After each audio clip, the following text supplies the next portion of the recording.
If you're deciding to buy a house in Massachusetts or Rhode Island, the wrong choice could potentially cost you tens of thousands of dollars. I work with buyers on both sides of the border, and the difference is not just property taxes. Today I'm breaking down everything for you. Housing costs, property taxes, utilities, lifestyle, resale value, and who should choose which state. By the end of this video, you'll know exactly where you fit, so stay tuned.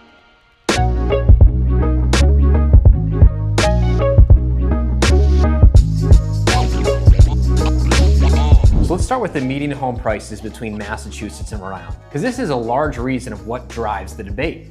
The median home price in Massachusetts is $620,000. The median home price in Rhode Island is $485,000. That's a substantial difference. But I will say the key difference in this conversation, and something to note, is that the Boston area market drives up the average home price in Massachusetts by a lot. If you're comparing Rhode Island to southern Massachusetts or central Massachusetts, the average home price in these areas is the low 500s. So the difference really is only $30,000 to $40,000 in terms of your home values when comparing these towns and Rhode Island. And if we're talking about the housing market in general and demand, Massachusetts has a lower days on market and higher demand overall. And usually that has to do with the large pull to people needing to live near, that work near Boston. Both of these markets are two of the more expensive markets in the country, with Massachusetts being in the top 3 to 4 on really whatever list you look at. I will say though, one thing to really note before we end this section up is, if you're shopping for under 500K or even under 450K, Rhode Island really is the better, more attractive, more doable option for you. So section number 2, we're gonna talk about property taxes. And a lot of the times people will say Rhode Island is not a good option is because the property taxes are higher on average. In Massachusetts, the average effective rate is 1.1 to 1.2%. In Rhode Island, the effective rates are 1.3 to 1.6%, so you can see the difference. However, again, the key differentiator here is that property taxes are based on your home's value. So if we have higher values on average for the same house in Massachusetts, we could expect that the property taxes could or would actually be a little bit higher in Massachusetts, depending on the house and what it's assessed at. So really, I would say overall, property taxes is a net washout based on the value versus the rate factor. Section 3, we're going to talk about utilities and everyday life costs. Both Massachusetts and Rhode Island are two of the highest utility cost states in the entire country. In fact, New England rates rate about 30 to 40% higher than the national average for utility costs. On average, Rhode Island is a slight bit higher. But again, your gas, electric, heating bills are going to be high in both of these states. And some recent political decisions in Massachusetts have sort of turned the tide on that a little bit. So we'll see how this plays out through all of 2026. But another everyday cost, obviously, is going to be your income tax. And so income taxes in Massachusetts and Rhode Island vary slightly as well. Massachusetts has a flat tax at 5% for most people.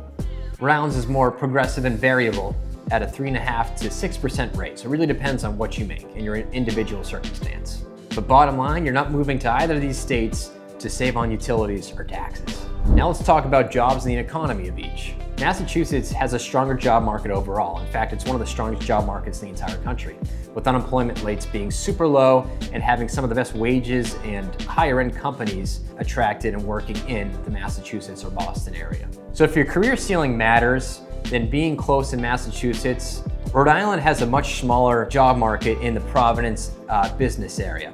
Not as many huge corporations, biotech, healthcare are located in this area. So if your career ceiling really matters, then being close to the Boston area certainly is more beneficial to you. Now let's talk about lifestyle and livability overall. Massachusetts has larger cities with more retail and commercial use, entertainment obviously, more job opportunities, a higher population density, and better public school rankings overall.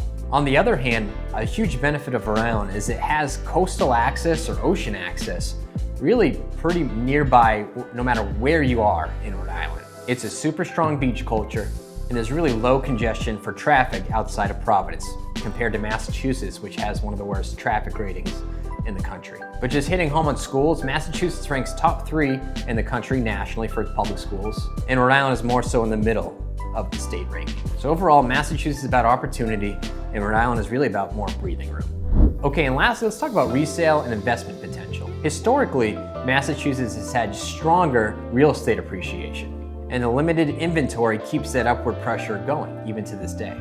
I would say it's a safer long-term bet overall. Rhode Island has lower appreciation. It really depends where you are. A lot of the border states, the states that border Massachusetts and Rhode Island, have more stability and more upward trajectory. A lot of the towns in Rhode Island that are more rural and away and towards Connecticut are those ones that tend to see more volatility. So if you're purely interested in investment and resale, Massachusetts definitely has the edge. So for closing, here's what you should do. Choose Massachusetts if you want top tier schools, you work in Boston, tech, biotech, or healthcare, and you prioritize appreciation stability. Choose Rhode Island if your budget is tighter, you want more house for less money, a better price per square foot, you want that coastal lifestyle, or you're working remote and you don't really need to commute to Boston or Massachusetts areas. And if you or anyone you know is thinking about home buying or needs help more so in making this decision, my team and I are happy to help you out. My name's Sam Moore. I'm a local realtor in both Massachusetts and Rhode Island. Feel free to reach out to myself in the contact details below. I'll see you guys on the next video.